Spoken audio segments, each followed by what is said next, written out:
After a few weeks on vacation, Garrison Diversion's Dwayne DeCray is back to business. Adrian Oglesby joins us in the studio with an update on meeting with DeCray. Thank you. And as promised, KX News met with DeCray to get more questions answered revolving around the Red River Valley water supply.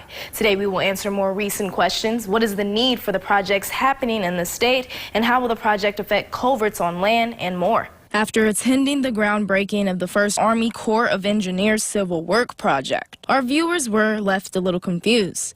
Does the Red River Valley need water or not? What is the need? Do they need water from our side of the state, or do they have too much water? They need the flood project and they need the water supply project desperately. Well, if you know anything about the history of North Dakota, we're the land of extremes. And the valley is pretty much like a tabletop. And so when we get a lot of snow or a lot of precipitation in the spring, it floods. In the same year, in 1975, we flooded. And then later on in that year, the Red River was dry.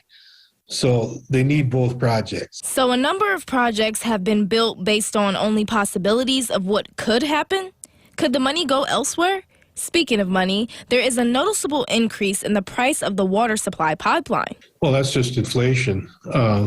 Every year, we are somewhere presently between a 3 and 6% inflation factor, and the jump from 1.2 to 1.356 is just inflation. But how will the Red River Valley water supply project specifically affect the culverts on the land? Landowners want to know. Previously, when we spoke with Dwayne DeCray, he said, quote, "We were able to change some routes. We were able to negotiate on weed control on the crop damage policy, things that are going to affect them while we're constructing," end quote. Well, that's up to their water board. We don't determine where culverts go and where culverts don't go. That's up to the Wells County Water Board. They decide where culverts are needed.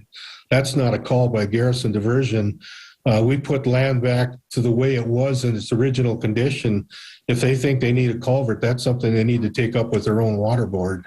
DeCray went on to send us an email ensuring the reconstruction of landowners' land, saying, quote, "I am still confused by your question about culverts. I have repeatedly stated that we will put land, roads, and infrastructure back to the same shape or better. We should damage a culvert or any other infrastructure, we will repair it. You saw our reclamation of farmland and Hall Road," end quote.